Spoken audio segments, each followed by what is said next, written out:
Et voilà le pire moment de la journée, quand faut tout ranger. Le matin là, ça prend 20 minutes. Qu'est-ce que ça casse les couilles. Ah ouais. Ça, le matelas, la tente. Horrible.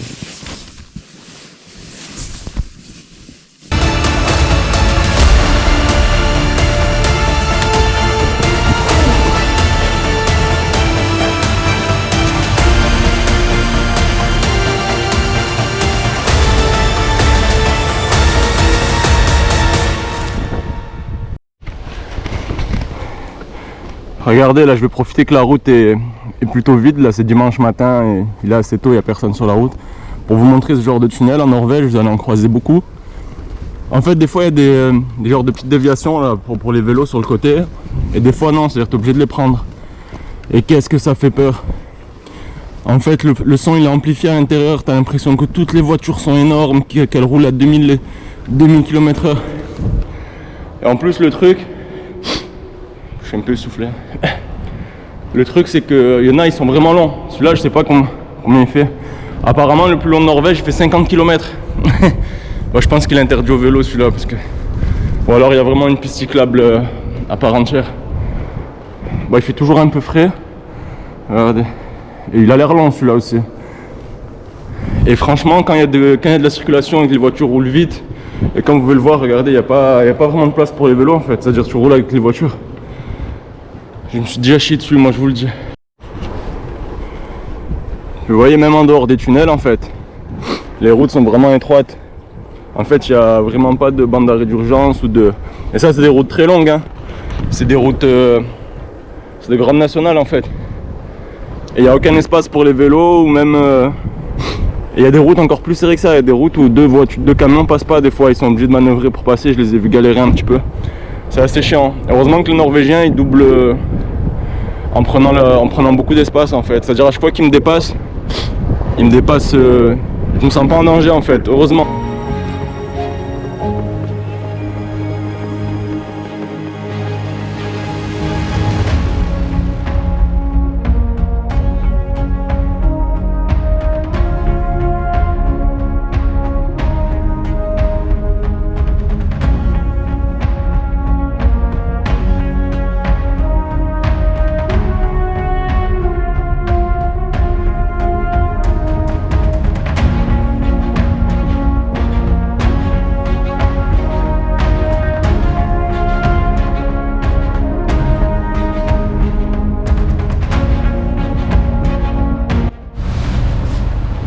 Ouais, du coup, premier ferry à prendre en Norvège. Regardez. Il y a une cabine, il y a des chargeurs. Et c'est gratuit. C'est pas incroyable. Bon, c'est un peu sale, hein, je vais aller me plaindre. Non, c'est lourd.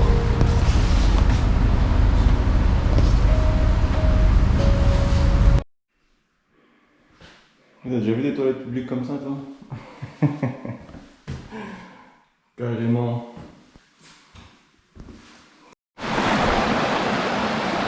Bah, les toilettes du futur, c'est celle-là en fait. Puisqu'apparemment il y a une cascade qui a l'air bien touristique, il y a tout un aménagement et tout, on va aller voir. Hein. Mais vu de loin, elle avait pas l'air ouf. C'est-à-dire là, on va voir d'en haut. Peut-être que c'est si incroyable que ça. Hein. Nous y sommes.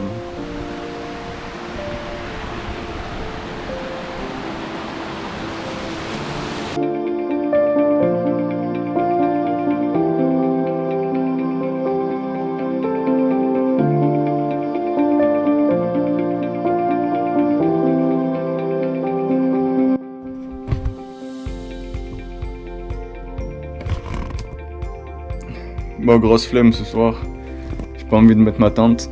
Du coup ce que j'ai fait, c'est que je vais dormir là. C'est une genre de série. Il y en a plein comme ça en fait en Norvège. Elles ont l'air un peu abandonnées ou alors peut-être qu'ils les utilisent par saison, je sais pas. Mais là je me suis fait un petit plancher. Moi, je vais vous faire un petit tour du... Ça a pas l'air d'être utilisé tous les jours en fait. Du coup je pense pas que quelqu'un va me réveiller de bon matin. Je devrais être tranquille quoi. Il y a plein de planches de bois et tout. Bah, c'est dégueulasse hein. Vous voyez, c'est pas utilisé tous les jours quand même. Ça a l'air bien abandonné. Ah, par contre là, je viens de voir qu'il y a des prises. Si elles marchent, là, si elles marchent, je vais squatter. Hein. Et je vais me remettre à 100%.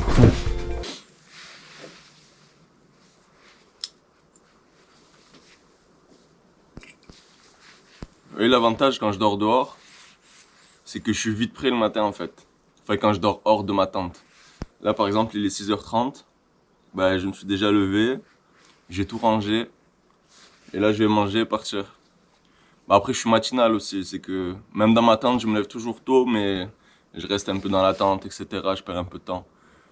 Bah là, il n'y a pas de temps à perdre quoi. D'un côté c'est pas mal. Du coup là je vais bien avancer aujourd'hui. Là, il me reste 240 km jusqu'au sommet de la montagne là, que je vous ai parlé.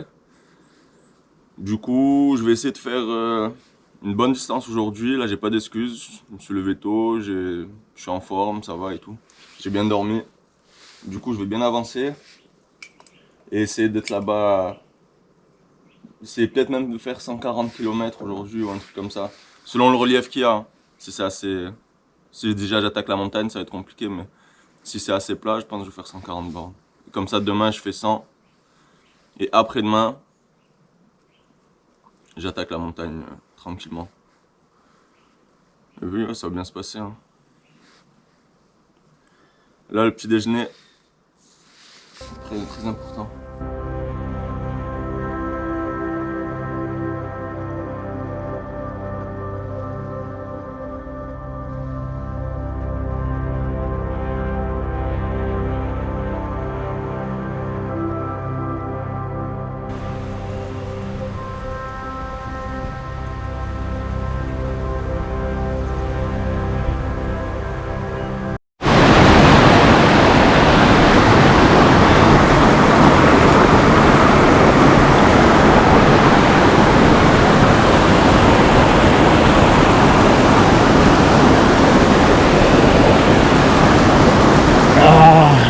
La meilleure des eaux. Bon, ici en tout cas vous m'aurez pas de soif hein. Vous avez des sources d'eau un peu partout. Bon moi je les bois hein. J'ai rien eu pour. Je pense pas que ce soit mauvais ou pas potable hein. Je pense que vous pouvez y aller. Incroyable.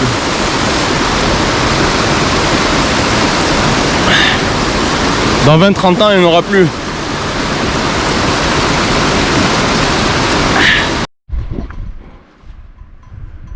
C'était encore un plateau en fait. Après c'est joli. Il est bien vert celui-là en plus. Hein. C'est bizarre hein, pour l'altitude à laquelle c'est.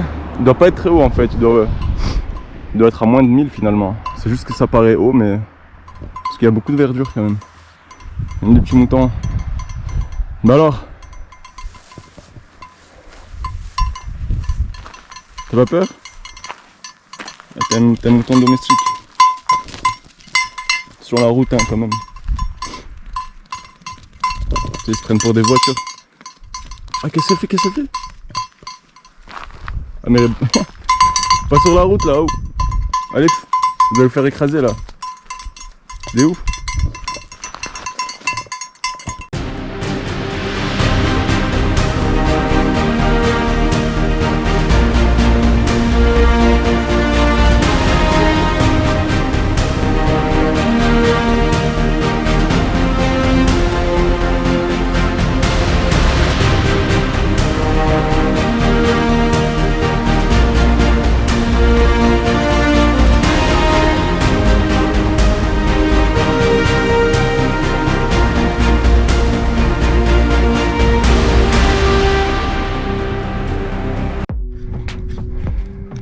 Regardez-moi le GPS de merde par où il me fait passer.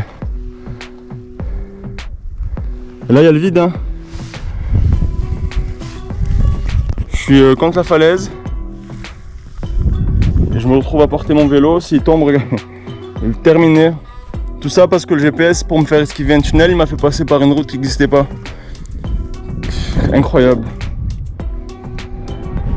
Putain. Regardez, obligé de pousser mon vélo comme ça. On m'a méga prudent parce que s'il tombe, c'est terminé, fin de l'aventure. Il y a toutes mes affaires, tout qui part là dans le précipice. Ah ouais, méfiez-vous des GPS, hein. Je crois la prochaine fois que je vois un tunnel, je prends le tunnel, rien à foutre. Regardez, on dirait qu'il y a eu un éboulement en fait. Parce que là, la route, elle reprend. Juste avant ça, il y avait une route, elle était dégueulasse, mais je crois que ça s'est écroulé, c'est pas possible. Ma foi. Ouais, j'espère qu'il n'y aura pas pire de l'autre côté. Parce que... Après là-bas, je vois des caravanes. Si vous voyez de là. Là, il y a des caravanes en face, c'est-à-dire que ça reprend la route normale. Putain de merde. 1400 mètres. Je viens de me taper un col là. Ça n'a pas l'air très haut, 1400 mètres. Mais dites-vous, là je suis parti depuis zéro. C'est-à-dire c'était au niveau de la mer. Et il a peut-être duré 30 km le col. Il était à 8%, il m'a séché. Mais bon, je suis beaucoup plus en forme que dans les Alpes déjà quand je faisais des cols. Regardez la vue. On commence à être pas mal en hauteur.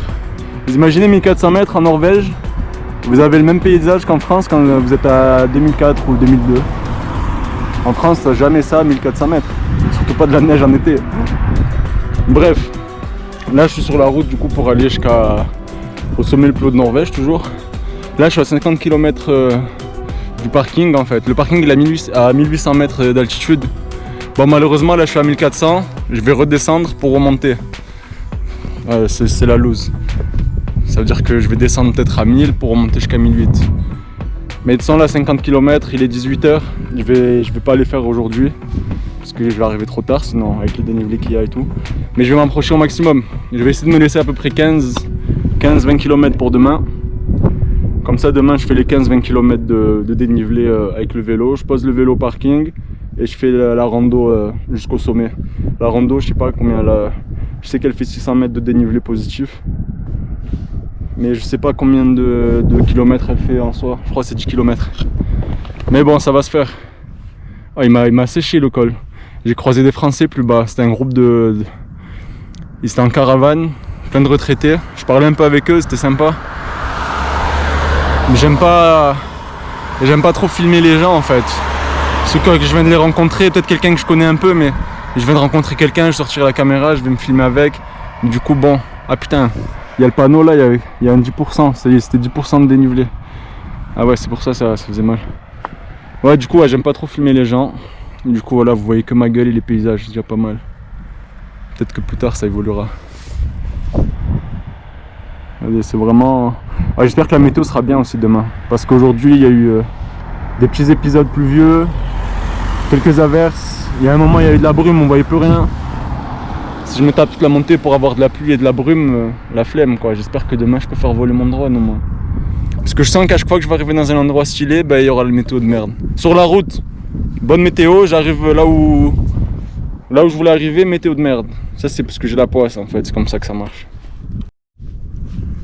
Putain, je sais pas si vous le verrez là. Il y a un arc-en-ciel là. Il y a un arc-en-ciel avec un décor comme ça change tout, je vous le dis moi. Quand c'est en ville, rien à foutre, regardez-le là. Incroyable. Je sais pas, j'espère que vous le voyez. Mais bon, on attend les aurores boréales. Là ça va être quelque chose. J'espère en voir un. C'est pas la saison mais apparemment c'est possible. Aurais-je de la chance ou serais-je maudit à vie? Regardez, c'était pas 1400 en fait le max.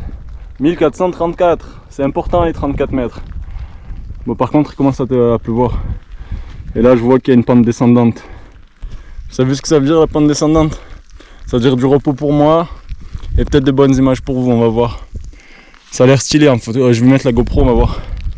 Putain j'espère qu'il va pas pleuvoir trop longtemps, là, le ciel il est fâché. En plus là il est bientôt l'heure des 19h. Ça va aller.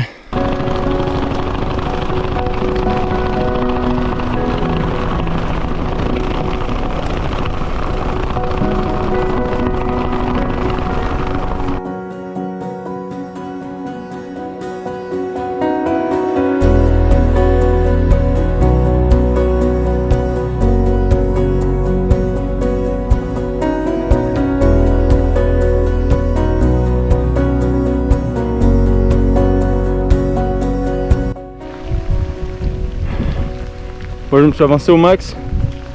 Je suis Je suis explosé. Là en fait il me reste 13 km à faire jusqu'au parking en fait. Et que de la montée bien sûr. 13 km demain ça va être l'apocalypse dès le matin là. Mais bon je peux pas faire plus. Il pleut. Il est 21h. Là il va faire nuit dans pas longtemps. Du coup je vais me poser là. C'est un champ. Bah c'est à quelqu'un mais bon. En cas d'urgence là quand même non. Du coup voilà je vais camper là, je vais manger. Par contre je suis dans la merde. Je pensais que je pouvais faire des courses sur la route en fait. Mais sur toute la montagne en fait il n'y avait aucun... Même pas une station essence, rien. Du coup il me reste un peu à manger.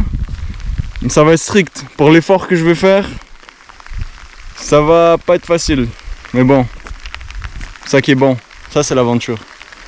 Pas quand je perds mes téléphones là. Là on est bien là. On prend la pluie. C'est la crise. Il n'y a pas à manger. Là on aime bien là. Ah putain. Moi je vais installer ma tente là que... Putain la pluie elle veut pas s'arrêter. J'espère demain il fera pas ce temps là. Je préfère qu'il pleuve aujourd'hui que demain mais bon. S'il pleut toute la... Non on va pas imaginer le pire. Je vais regarder la météo mais... Voilà flemme.